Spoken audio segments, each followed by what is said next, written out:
Stocks rallied a bit on Monday after a tough September. Just last Friday, the Dow and S&P 500 saw their biggest monthly losses since March 2020. Cameron McCarty, president of Vivid Tax and Wealth Advisors, is here to help us make sense of it all. So first of all, we are hearing stocks are in a bear market. What exactly does that mean?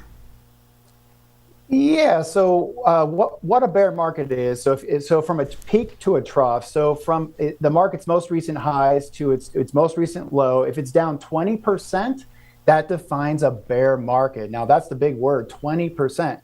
So if you take a look at the S&P 500, the NASDAQ, the Dow Jones, I mean, people are feeling this. I mean, it's been very painful this year. Yes, and why are we seeing so much volatility recently?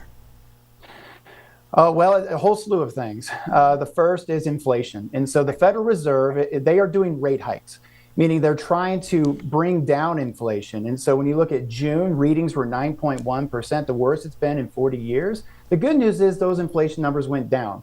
But if those inflation numbers continue to go up, your viewers are going to continue to see more volatility. We also had the Black Swan event of Russia invading Ukraine. So there's a lot of things happening, but this is mainly inflation, labor market, and interest rates. And all those elements of volatility, you know, we cover them every day in the news. Maybe they're not going to be solved in the immediate future. What should people do with their money when we are seeing market uncertainty? Sure. It really comes down to what stage of life you're in, right? So for our clients, we did sell 7 times this year, but a lot of our clients are retired.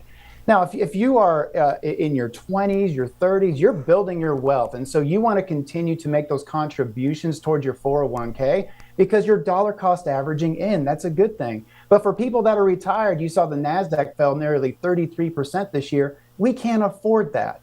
So we got to be able to smooth the ride. So it really comes down to what phase of life you're in and what you need to do. That's really where we're at right now. And to wrap this up, as interest rates go up, what other changes can we expect to see? Yes. So the first thing is a lot of people are seeing this: mortgage rates, credit card interest rates, right? I mean, so there's things that I want your viewers to do. Pay off your debt. Take a look at those homes if you want to get one. I mean, I get the rates are getting higher, but they're still at a low. They're not historical low. Also, the good news is if you take a look at CDs or even treasury notes, there's some decent rates out there. Talk to your financial advisor, have them help you and guide you throughout this time. And I think a key takeaway here, you know, we talked about it. We've been talking about it throughout the day. Don't make decisions based on emotions, be it stress or, you know, fears of what could happen, but rather just think very pragmatically.